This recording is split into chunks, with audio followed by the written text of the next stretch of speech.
Hello there, and welcome back to the Disc Connected. I'm here with Nico B of Cult Epics, who has been around for quite some time, looking at, I believe, just over 3 decades at this point, which is astonishing.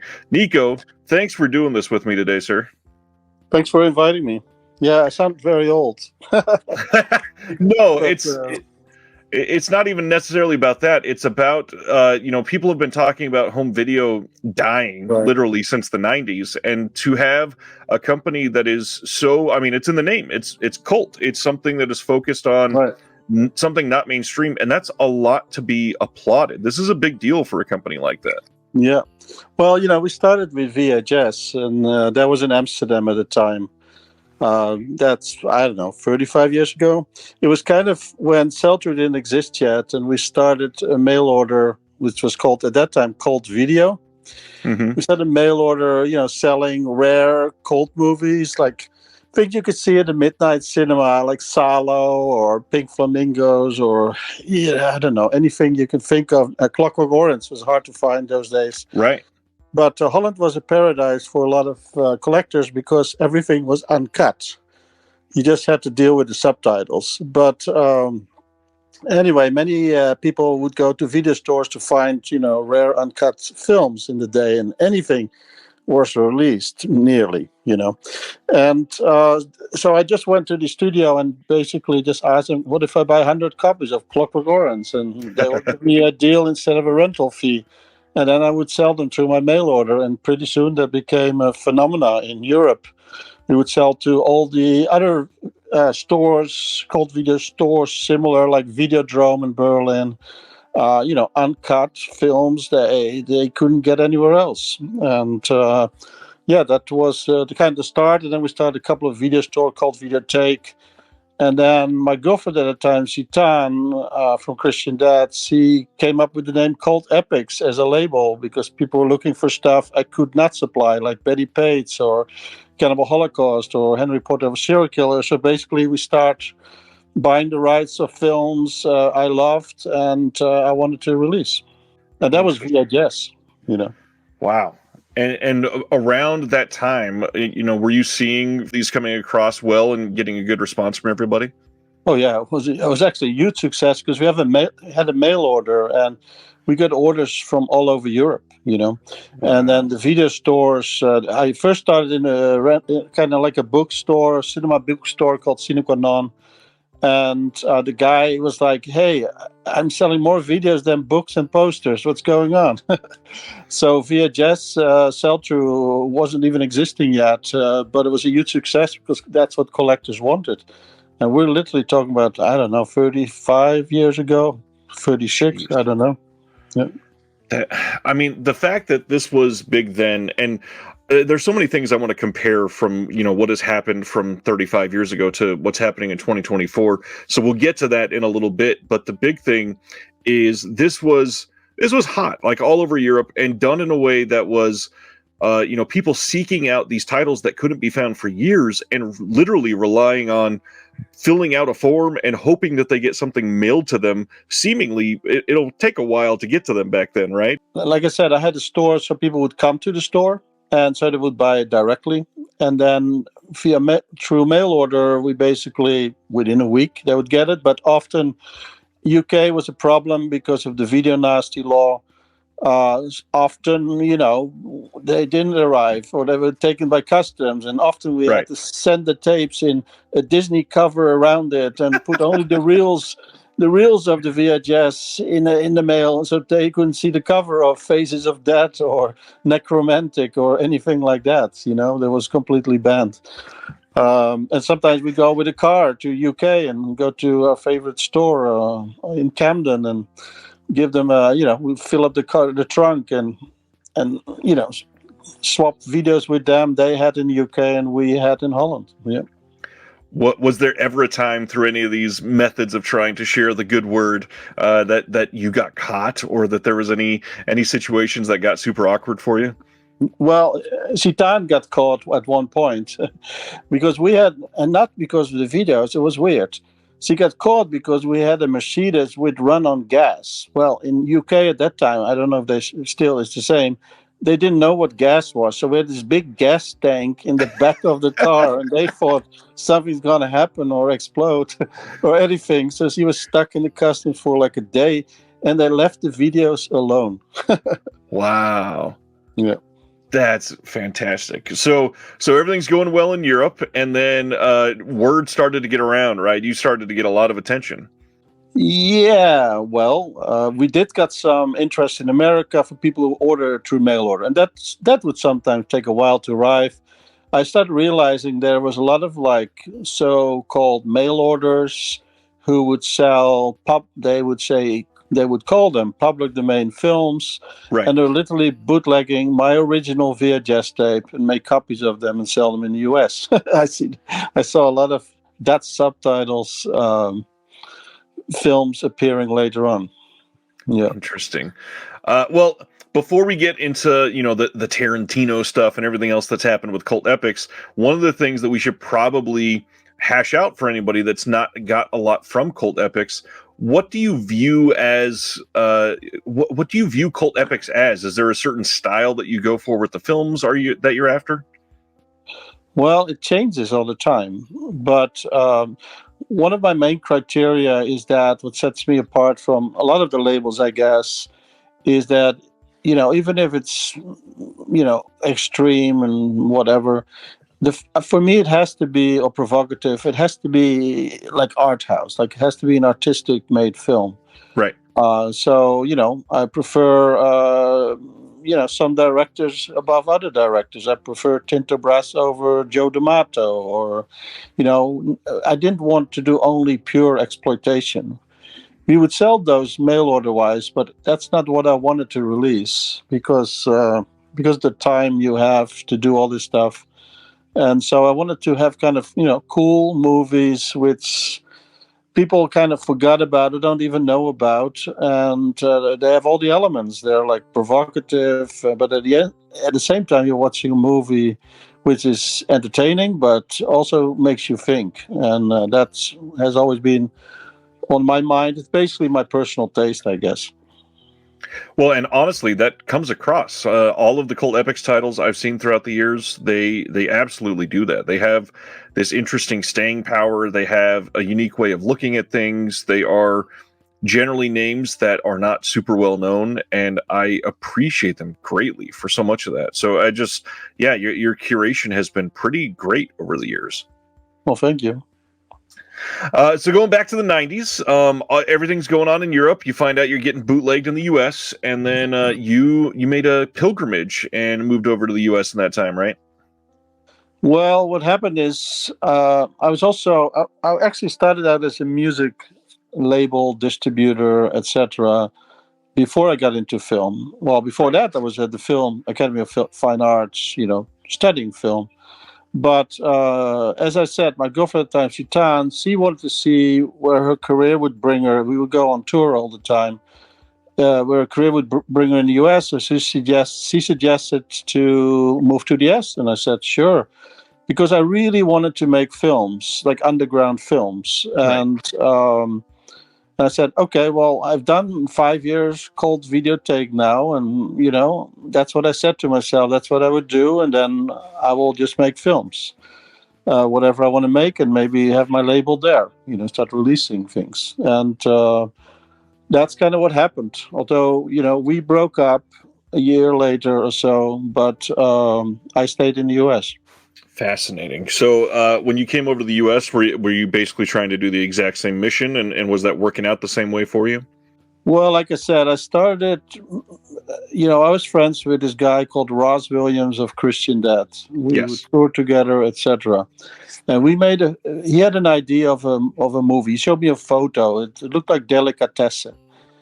And there was a guy with an apple in his mouth and like on an altar or something. And it was called Pig. And I was like, well, that looks like a funny movie, but that's not what I was interested in. So we talked about what our interests were, and from that we made Pig. And I was busy with that. I was not releasing anything yet in the US, except I released the first DVDs of Bettie Page, because I had the world rights. Three Bettie Page related videos, and that was probably one of the first 100 DVDs released in the US, or 1,000, I can't remember. And Wow. that was a pretty good success. And from there on, I started licensing films for the US. But that took a while, honestly. I'm undoubtedly. I mean, the move from tape obviously to DVD was a big one, but to be one of the first into that's a huge deal, especially with a title like Bettie Page films. That's not something that you would think would be in the first immediate glut of films to come out on DVD. That's fantastic. Yeah. Next, I feel like we should probably talk about the Tarantino aspect. Well, it happened actually in Amsterdam. Okay. When I had my video store, we had a lot of celebrities, especially musicians, who would play in Paradiso. All these rock bands, they would play there, and then they would go to my video store because they knew about it, or maybe they recommended for a day trip in Amsterdam to go by my video store. I don't know, but we got all these like rock stars buying movies to bring home. We even had Michael Jackson come with his limo in front and rent some movies, which he never returned. And I don't know if I should tell you what movies they were, but they were kind of the things he got in trouble with, which were, legal in Europe at the time. And anyway, and then one of the customers was Tarantino, and he was writing Pulp Fiction at the time. He was staying in Amsterdam near the Vondelpark. And every week he would rent a stack of movies, and would be either spaghetti westerns or Japanese movies or Hong Kong films. I was the first one who actually went to Hong Kong and came back with the biggest suitcase I could find with I don't know, hundreds of VHS tape. And even if there were not subtitles, some of them were. If it wasn't a crazy horror film, was still a lot of fun to watch. And I discovered John Woo and Chow Yun-fat and all these great filmmakers and actors, and Jackie Chan, of course. That was already known, but not that current time thing what was going on in Hong Kong, all these action films. And brought them all back, and it became a huge success. Also, manga. I was the first one who had manga in my store, and Wow. that got picked up. I recommended Polygram, who was actually my video distributor at the time when I did my first VHS releases. I recommended them to release manga. I told them that's going to be the next big thing, and obviously it's still to today. Extremely popular, yeah. Yeah, but Tarantino would come to the store, and we took some pictures, and that was picked up by some magazines, and until this day, they still write about it, and they still publish his photos in magazine. And one of the places he would visit was the Cult Videotheque. I mean, obviously, we've heard throughout the years of how he's influenced by many of those films, and to think that many of those films were probably viewed because he got them from your shop is really interesting. Well, he also had his own shop, and, Right. with that, he's now currently doing some kind of podcast. I met with Gala about this, what's his name, Roger Avery's daughter. Yeah. And it seems that, they're reviewing old VHS tape, and some of the films, interestingly enough, are films I've been releasing in the last couple of years, like Julia with Sylvia Kristel. Yeah. And My Night's Wit, Susan, Sandra, Olga, Yuli. Pepin de la Parra. And when he was in Holland, actually, last year to promote his book, he was talking in the Dutch press on TV or radio, or especially in newspapers, about Pim and Wim and these films. And he loved these films, and I was pleasantly surprised. Fantastic. That I believe originally from the press that you got from the Tarantino stuff, that got you even more popular around that time, right? Well, especially in Europe. I mean, in Europe, I became pretty well known. I basically had to go on every TV and radio, whatever.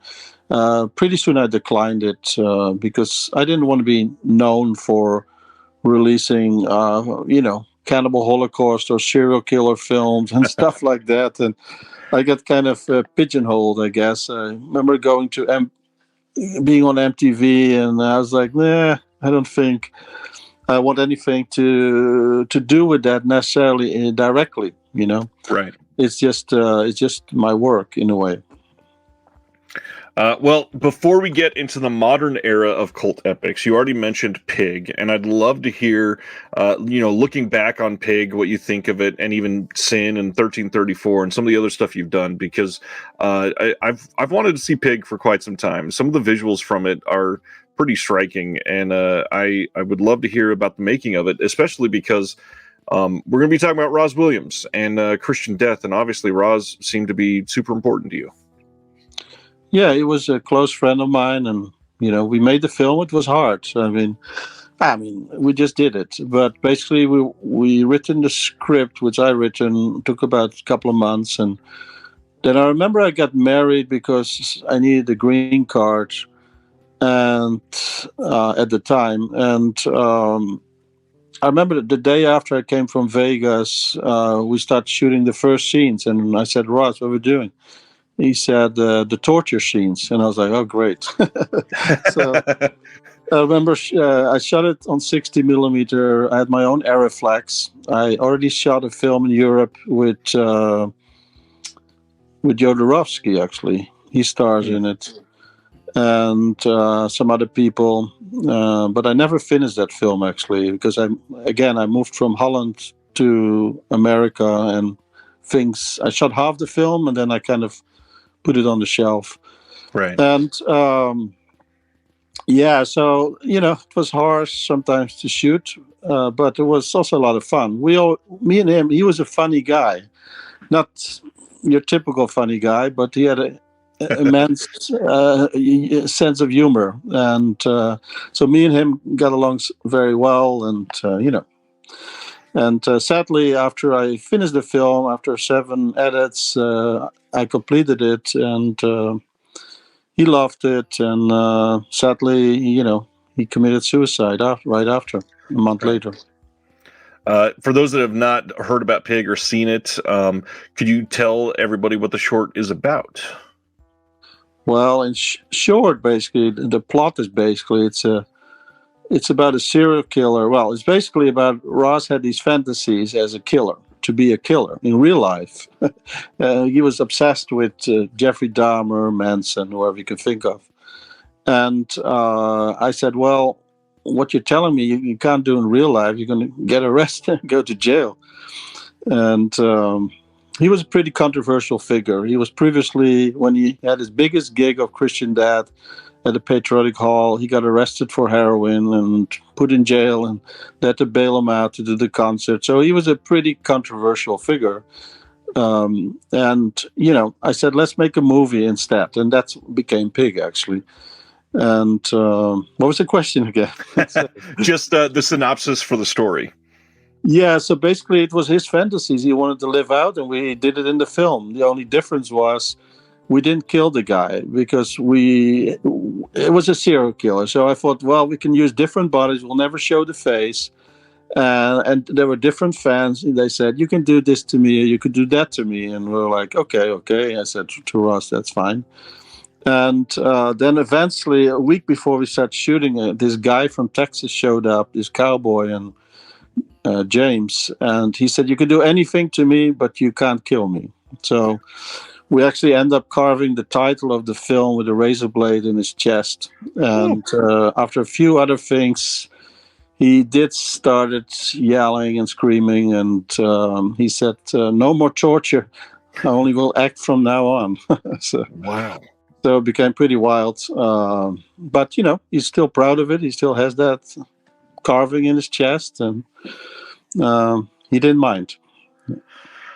Wow, that's dedication. One of the things is the setting for where this person is taken from is in the desert, and you were on your way back from Vegas. I got to ask, do you remember where you filmed the desert scenes?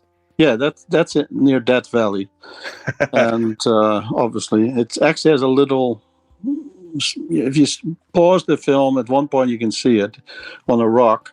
But we basically found this abandoned house. That was actually near where he grew up, where his family lived, or actually where his family lived later, I think, his father and mother. And there was an abandoned house, and it was really creepy, I must say. It already had all graffiti and stuff on the walls, like perverse stuff, and there was no set design. Everything in the film is basically real, you know. Wow. Yeah. I ask primarily because I'm not sure if you know the name of the town, but I grew up in Barstow, which is about halfway from LA to Vegas, and a lot of people they're even I think Tarantino shot one of I think at the beginning of Kill Bill Volume 2 was shot there. The motorhome scene where the snake gets let loose in the motorhome. Aaron Brockovich was filmed and set around there. There's a bunch of movies that it's this really bleak and desolate place with a lot of abandoned houses. I know it. I got stuck there one day. I tell you, like me and my friend, we actually drove the same car as in Pig, which was an old Jaguar, and the car broke down in Barstow or next to it, and they towed us to Barstow, and I was like, where the fuck are we? And I tried to get out of there, and we had to get on the Greyhound bus to Vegas to get there. It was crazy. Oh, Jesus. And that car is probably still there. The car of Pig is in Barstow somewhere. I don't know where, but we left it. I can't believe that. That's amazing. Yeah, Barstow has this weird, desolate, almost apocalyptic like setting that you could find the setting for anything like this that is meant to be depraved and depressing. And these abandoned houses with graffiti are kind of everywhere around there. It's shocking. Yeah. Love that. And then next after that, I think Sin was the next big one that you did, right? Well, it wasn't a big one. It was basically, I was in love with this 1920s, 30s porn from France, which was, vintage. So it wasn't really porn in your face. It was, there was something artistic about it. There's something cool about it. And I mixed the music actually to each one of these films myself. And I got kind of inspired by that. The avant-garde, Man Ray, Cocteau, all these people, and the erotica. And I thought if you mix those two together, you kind of create an interesting atmosphere. I mean, later on, that was done in that famous big movie. That was a big movie called The Artist, the black and white film, which won Oscars. Well, I got that idea like 6 years before that, or my film was made 5 years before that. And I thought it was an interesting concept, making films like they used to, Wow, yeah. With Sin, it's a very different style from what you had done previously with Pig, obviously. How did you find yourself as a filmmaker around that time? Were you enjoying this as well? I don't know. I just was doing what I wanted to do. But Pig was shot on 8 and 16 millimeter. And Sin was on purpose shot on 8 millimeter, like in those days. And I just found some women I wanted to work with, I guess. And I was basically writing screenplays based on my real life. I just put them in the 20s, 30s, and 40s, and just changed the characters and changed things, and make it, what I made. Love that. With these, I believe the original release that you put out of Pig and 1334 are long out of print at this point, right? Probably. I don't know. I don't keep track on and I think they've been like 11 years ago or something like that was released. Probably. But, these are underground films. I only did them like maybe 1,500 or 2,500 copies. Right. They're probably all gone, but I don't know. Maybe there's still some around. For anybody that's interested, are they available anywhere for them to watch? Well, you can get, they're on my website, so that must be available still then. But sometimes I forget to take things down because I'm just busy with the next release instead of what's in the past. Of course. Well, I mean, releases, I think that gets us into the modern era of cult epics, and we should probably talk about that because there's exciting things coming, there's exciting things that's happening, and really the last I don't know, probably 4 or 5 years are kind of really setting the stage for what's going on right now. And a lot of it, funny enough, it is very Nico, to say it in a very personal way for you. There's Tinto brass everywhere. There's Sylvia, Kristel. There's some of the same titles. We still got our Blu-ray releases coming out of Bettie Page.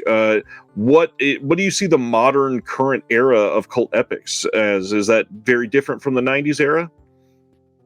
Well, I would say, sex, film, and rock and roll. Yeah. But that's this year. But the last 5 years, literally, I've been releasing a lot of Dutch films. Obviously, Yes. I'm from Holland. I was busy with Paul Verhoeven on his Dutch films. This producer was not cooperative. I met him several times. Rob Hauer. I hope one day he will be. But anyway, we nearly had a deal, and then he was coming up with some Betacam SP master for 4K UHD, and I was like, what's going on here? He just didn't get it. I guess the guy is 90 something. I don't know. Wow. And Paul couldn't help because the guy has control over the whole, Dutch films of his work, of his time.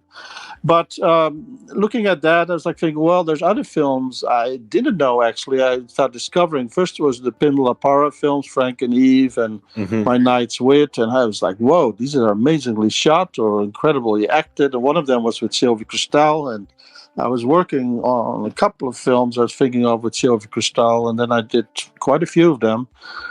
We did a book on Sylvia Kristel, and she was obviously Dutch. She was known from Emmanuel, and that led me actually to Just Your Kin and start talking with him. And before he passed away, they did some 4K restorations and we did Madame Cloud, Last Romantic Lover, and Girls recently. Actually, I haven't released it yet. With that girl from Nikita, it was probably one of her first roles. Can't remember her name. Buckingham or something.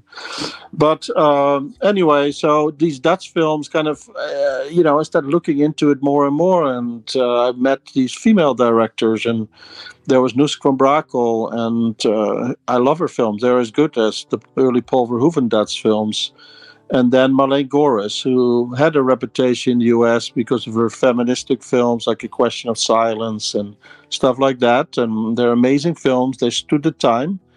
And they're some of the best work ever made in Holland, the ones I released so far. But yeah, then suddenly I never released All Ladies Do It and Frivolous Lola on Blu-ray. And I always wanted to. And Arrow released it, but sadly the lab in Italy gave them kind of a bad master. Unfortunately. And that didn't look right. And so when I thought of licensing that, and somebody told me, well, how about 4K? And then I thought, well, I guess. So we went into it, and it took a year literally to transfer and restore these films to its best quality possible. Wow. And that probably will never come out as good as we will. And we'll release them next month and the month after, because we put a lot of work on it. Even the audio and subtitles was like an immense task. Honestly, I must say, yeah.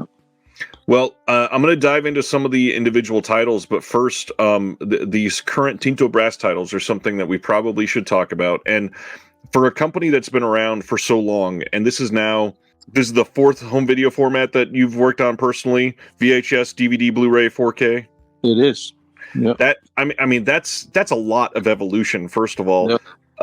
Over the years and going through all of the ups and downs of the different formats and the transfers to this super high quality video. How do you feel about the evolution of these home video formats? Are you mostly happy with where we're at with 4K, or are you wanting to stick with Blu-ray? Are you hesitant about certain things? Just how do you, as somebody that's been around for so long, how do you feel about it? Well, sometimes we're very dependent on the producers or sales agents we work with. So I kind of work like a record company. So basically, I'm interested in artists. I meet them, I hang out with them, etc. and I said, I'm interested in releasing your films, like Radley Metzger. Right. And I think Tarantino is doing something on him. I have a feeling. But he was a guy, he was already in his 80s, and he suddenly got this call from me. And I was like, who's this guy? It's like, so we met, and, he had a book on Arabal, which I released films of. And it was Arabal, every picture of him naked with an erection. And we understood each other. We were laughing. And so we became friends. And then I started releasing his films and did the new transfers on Blu-ray, because the ones of whoever released them, I can't remember who it was, looked actually terrible, but the movies were amazing. Now, if that's the case, then I think films should be restored to its best quality. But some films, it makes no sense. Like even my films, I'm hesitating, Pig, makes no sense. It's shot on 16. Right. It's supposed to look underground. You don't want to see everything crisp and clear necessarily. It looks already great on Blu-ray, and compared to the VHS and compared to the DVD, because that came out first on VHS. Right. And other films, like Necromantics, shot on Super 8, are released. I cannot see that in 4K. Or even I recently saw Martin, which my favorite Romero film, and the 4K looks, as you can say, great, but the grain looks really grainy. And so this is not always good for certain films, and other films, yes. And I think certainly new films which are made in the last 10 years, it definitely will enhance the experience. But sometimes you may not want to see the mistakes a filmmaker made, Right. So I don't know. It's with Tinto Brass, I thought, well, he likes ass, obviously, in 4K. It couldn't look better, right? And sometimes it does, and sometimes I'm kind of like some shots, I'm kind of like, okay. Before you didn't see certain things, now you see everything. And luckily it's erotica, so it works really well. But with other films, I'm hesitant. I do want to do Angst. I think that's an amazing film. But certain films just belong in a certain format, I have a feeling, for a better experience. There's even films Criterion released, even some releases. I think Walkabout looks better on Blu-ray or DVD even than enhanced. I don't know, it's just not the same, and you suddenly have a different experience, which is not always better. For the most part, I completely agree with that. I think that there are certainly some titles that have been released on 4K that are obviously a little worse for presentation wise than some of the Blu-ray counterparts. And it's disheartening for me that spends a lot of time with other collectors of home video that there are so many people nowadays that are getting to this point where they're saying, if this is not coming out on 4K, I'm not buying it. And I think that's going to hurt a lot of people in the industry if they start to do that. Yeah, well, I think that's a mistake, because some films will maybe never be available in 4K because the producer or sales agent is not going to make that master. Okay? Right. So that's what us distributors or labels are dependent on. Anyway, for me, the main reason why I release films is it's about the film. It's not always about the quality. It seems quality seems to be more than 50% the criteria now.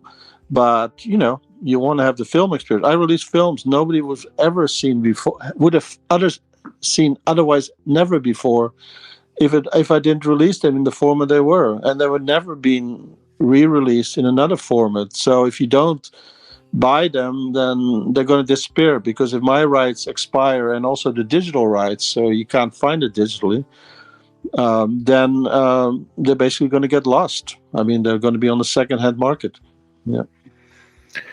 Yeah, and that second-hand market is getting worse and worse every day right now for home video stuff, because people are realizing, only so many movies were released on DVD, and then even less movies were released on Blu-ray, and of course, even less are going to come out on 4K. And some of those that were stuck back on VHS or DVD or never even got released before, if you ever come across any of these titles that were on any format that's long gone, that could be the last that we ever see of that film on home video. So people are jacking up those prices, of course. It's highly, highly possible. And, they should be in libraries, basically. I agree fully. And I mean, that's really kind of where cult epic shines, because there are so many of these movies that are nearly impossible to see otherwise. Many of these films people had not heard of. But the biggest thing that I really want to like highlight for people that have never dove into cult epics in the modern sense, at least, is there are filmmakers here that are great at what they do. And generally, because of like what you just said, you work kind of like a record label. You find an artist that you want to do multiple projects with. It's not often that there's only one title from a director. And based on that, you kind of have this curation that works to get people interested in multiple releases. And then when they like those, they go, well, maybe I'll like some of the other stuff as Nico has done. So one of the things I really wanted to highlight, Sylvia Kristel, like you've done so much to make sure that Sylvia Kristel has a legacy even, and is remembered and is memorialized in a really unique way. So what is your fascination with Sylvia Kristel? Well, I don't have a personal fascination with her like I had with Bettie Page, but beautiful woman. But there's some films she did, like Emmanuel, especially part 2 actually of Emmanuel, is such a beautiful film, and she's so beautiful in it. Right. And even the films, she did one film with Borowczyk, La Marche. I've been trying to get pretty soon, I hope. And then there's some other stuff. And I looked into what's available, and it was difficult. And some of the masterpieces she did, she was what I like about her, she was actually doing a lot of art house films. And people these days are not aware of that she worked with everybody from Just Kin, Borowczyk, I don't know, Alain Robbe-Grillet, which I released Playing with Fire of.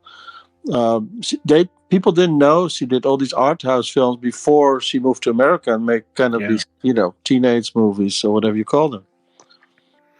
I am dying to pick up all the ones that I don't have from Cult Epics yet. And sadly, over the last year, there's just been a handful that I've not been able to get somehow. But like Playing with Fire is one that the moment that it was announced, I was just so eager to see it. And the art on it is striking. Same with Amnesia. I think that was the one that came out right after that. And the art that you have for the cover on that is such a beautiful depiction of what I really see for cult epics, is this beautiful art piece that people that have, not discovered any of these filmmakers before, there's something about it that just draws you in. And I was going to ask you, Amnesia itself, how's that done for you? Is that one that's been a decent seller?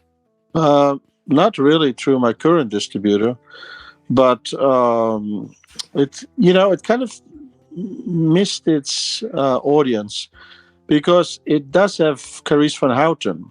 Mm-hmm. And her debut. This is Carice van Houten's debut TV and feature film, which is Amnesia, because we put the bonus films on there. Right. And she's fantastic. She's young, beautiful, naked, sexy, whatever you can think of. And if you watch Game of Thrones, you know who Carice van Houten is. Exactly. And it kind of missed that audience for some. And same thing with Fetje van Hout. He won, his film Character won an Oscar years ago, and he just did a horror film. I can't remember, with some Canadian. No, it's a Scandinavian horror film. He was second lead in, and that's a creepy movie. That was released in America, but I can't remember the title now. So it kind of and Martin Koolhoven. If you ever watch Brimstone, that's one of the bleakest films about American history in the way fabricated by him. And it's fantastic, and it's like a horror movie, but it's actually a drama. So it's right. And he has made a film for a while, so that's why he's not in the spotlight. But it's difficult, for some of these films to find its audience. But I would definitely recommend them.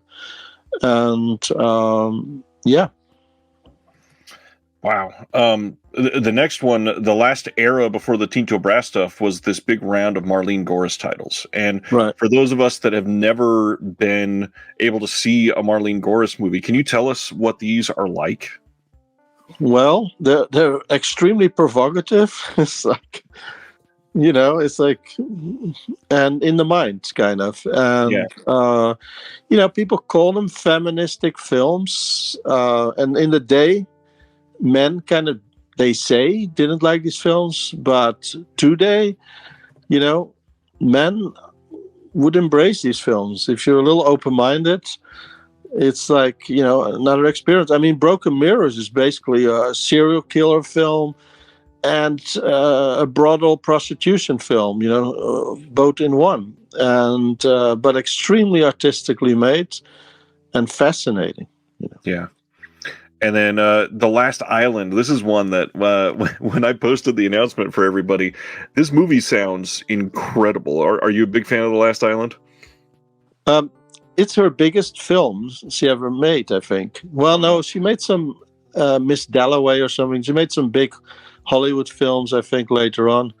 But at that time, this was the third in the trilogy before she made Antonio's Line, which is a kind of different film, which won an Oscar, Right. And there's some amazing stuff going on in The Last Island. I mean, it's very provocative, towards a lot of things, not only man, towards religion, all kinds of stuff. Right. With a catalog like Cult Epics has, it's very easy. Even if you follow Cult Epics closely, it's very easy to overlook one or two, or even like an entire filmmaker. I'm just super curious. Is there any in like the modern Blu-ray line that you think people have slept on far too much, that you really wish people gave more love to? Well, I guess I could only say that if something isn't successful in sales, I guess. Right. But one of the films I really love is Mondo Weirdo, and this was made by an Austrian filmmaker, and they didn't have many. The only other guy I knew was Gerard Carl of Angst, and this is complete underground. It's kind of like Richard Kern. I don't know if you ever heard of this guy.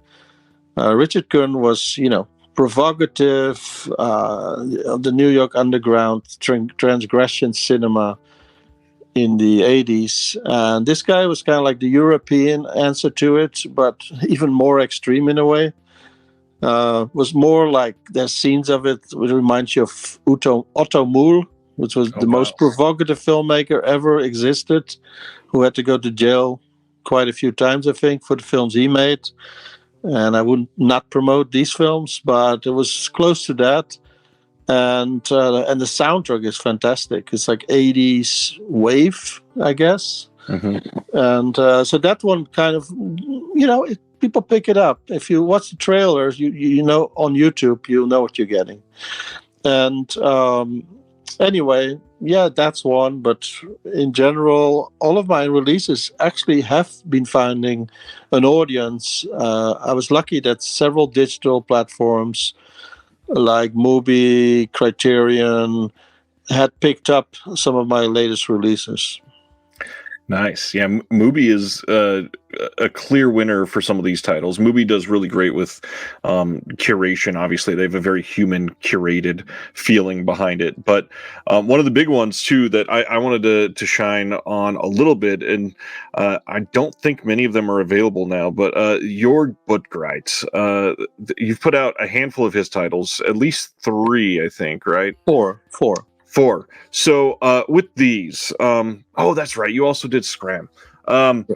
This this filmmaker obviously is a controversial one that a lot of people have attached to throughout the years. A lot of people have stayed away from throughout the years. Is there some sort of meaning behind these movies for you that made you want to share that with the world?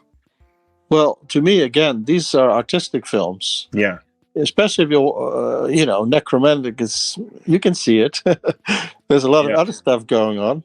But if you listen to the music and you see the way it's shot, it's to me like an artistic filmmaker. And if you watch that Totus King, Dead King, it's especially when it was made, it was groundbreaking, I think.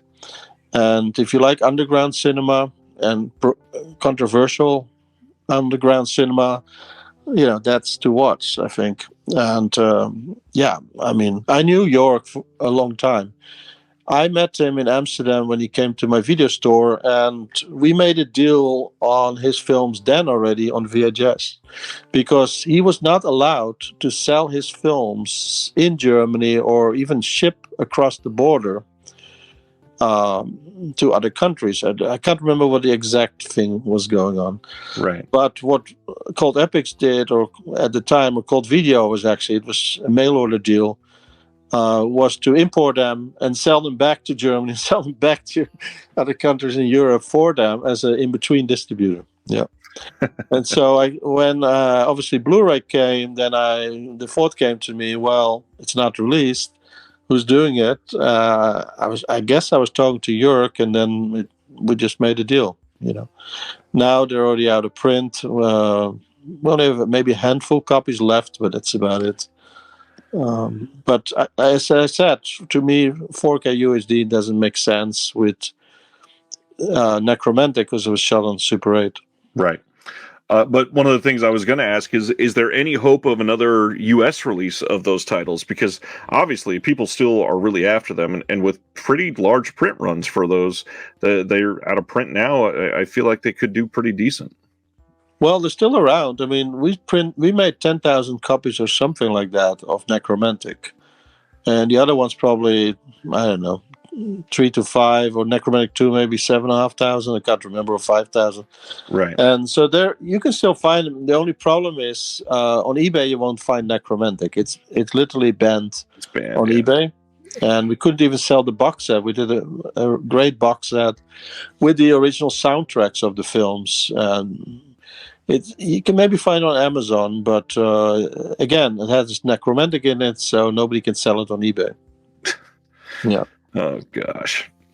So the censorship that happens with some of these is so painful. Are there any?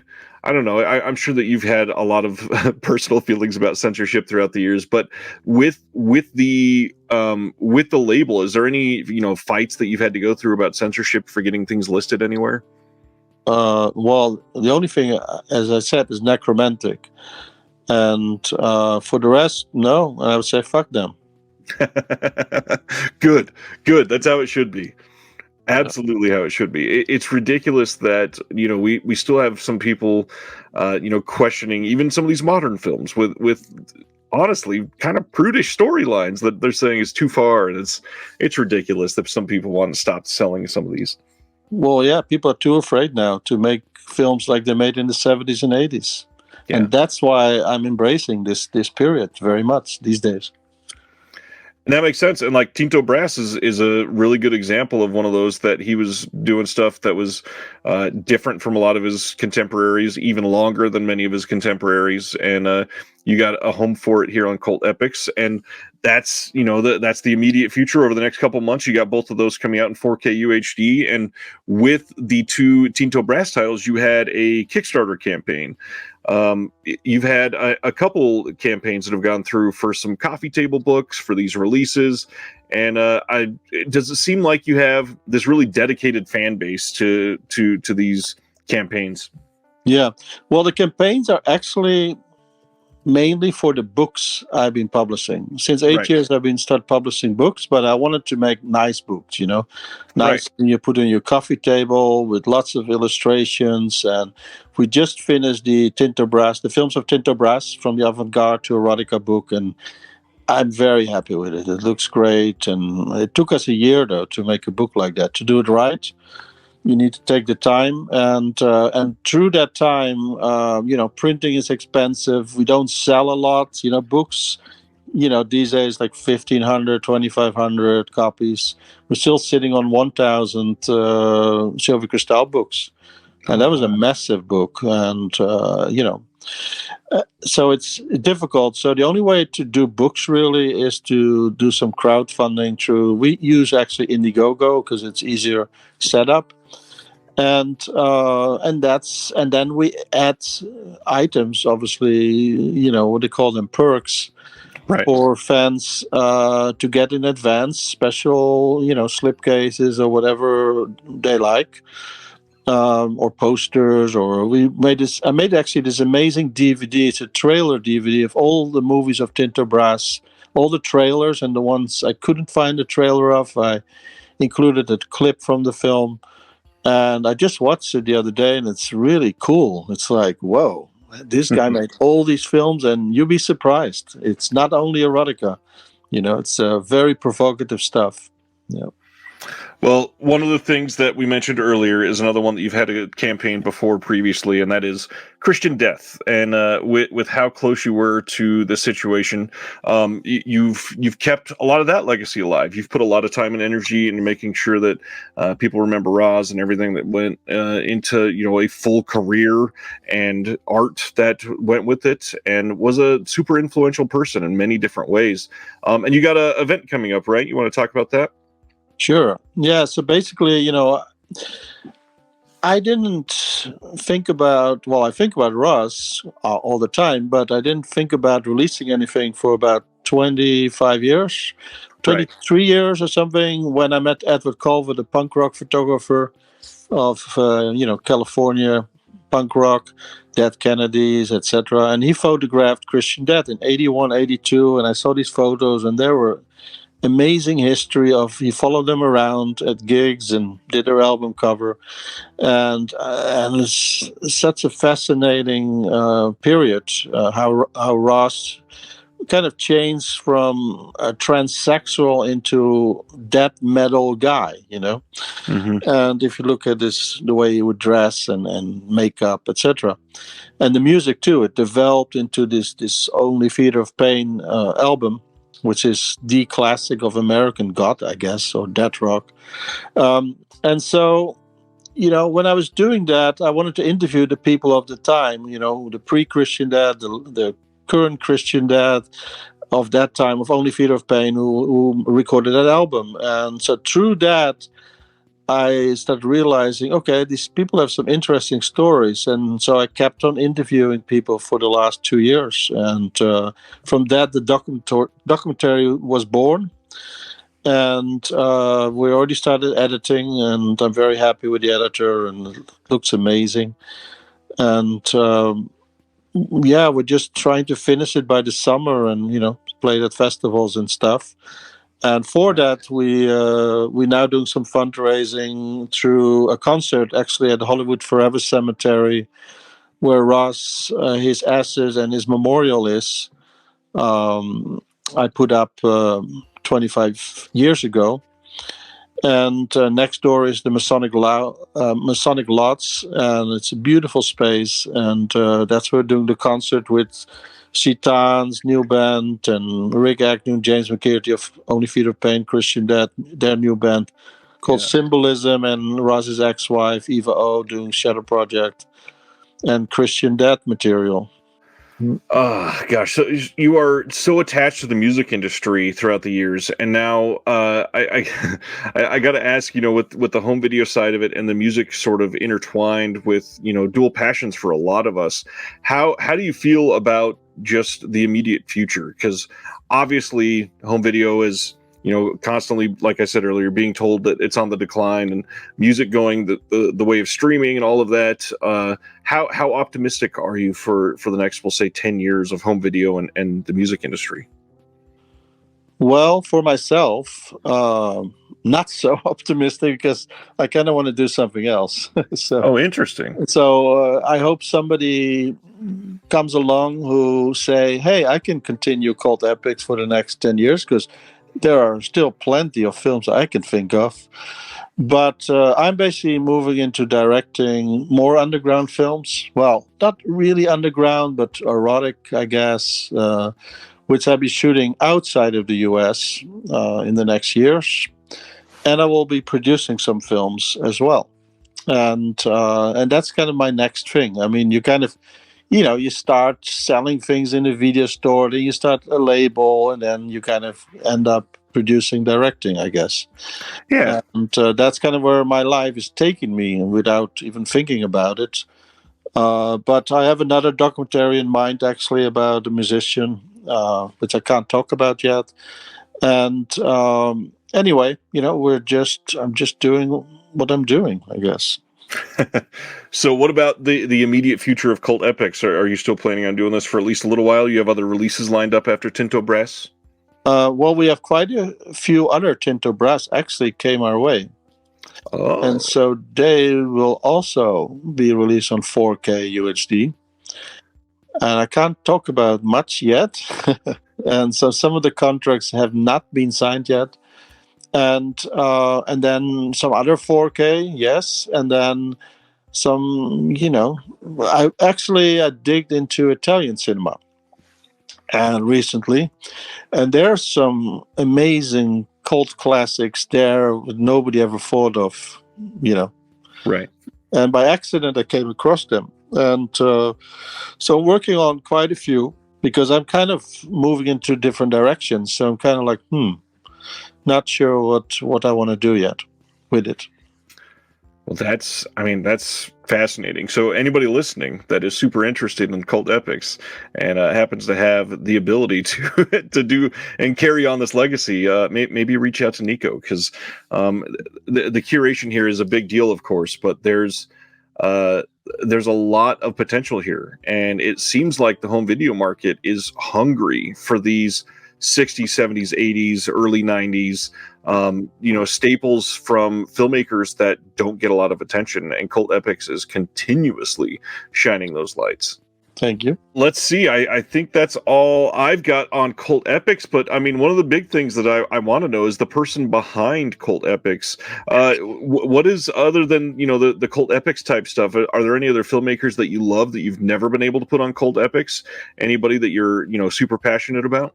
Well, yeah. I mean, obviously, my only goal in life is to create awareness for art, and not only film. Like I already explained, music, but also fine art. Actually, I'm a curator in photography and fine art as well, which I kind of want to integrate into Cult Epics more, which I've been wanting to do, making beautiful prints of like that amnesia artwork we have created. Even Dead Lay the Neck would be an amazing print of the last artwork we did for the slipcase. Stuff like that. I want to do a Cold Wines. I want to make my company a little bigger than it is now. Also, we're changing the website, so it has so much potential as a brand. Right. And but as I said, I will start this all, but then it would be good if somebody else could do that, in the future. Yeah. Love that. I mean, you've also set the table for somebody to step into an important legacy, one that has, again, a lot more potential, and with that, could fulfill shoes that could lead to bigger and better things for the foreseeable future. Yeah, I mean, there's still plenty of films to be released. I think the mistake with a lot of labels is they're basically just releasing the same thing over and over, and that's a pity because I have 5 copies of House by the Cemetery or something. It's like, but no critique to Blue Underground. I love those guys, but right. It's kind of like, we want to see films we haven't seen before, I think, and should be discovered, and makes you think and enjoy, and whatever it takes. Interesting. Well, I mean, that's probably going to wrap it up for me, Nico. I appreciate you taking the time today. I really hope that people take a look at Cult Epics, because, again, it's one of those companies that is obviously cult, and a lot of people don't take the time to investigate past art sometimes, or they're turned off by one title and they say, oh, the label will only do that sort of thing. But Cult Epics is kind of all over the place, and it's very much a label that I think there's something here that probably every person would be able to find at least one title that they absolutely love. So, I really think if you've never taken a look, this would be a really great opportunity to look into Cult Epics further. All right. Well, all of these films or filmmakers have, or even the actors, some of them have some kind of cult following, and that happened either before, or it's something I created, and that happened with Deathbed, The Bed That Eats, a film nobody knew about and became a huge success. And it's just a matter of time. All right, Nico, I fully agree with you. Again, thank you for taking the time today, and hope to be able to talk to you again in the future. Okay. Thank you, Ryan. Thank you for watching The Disconnected. On the way out, make sure that you are subscribed to the channel, that you've liked the video, and that you've copied the link to be able to share with someone else that may appreciate this.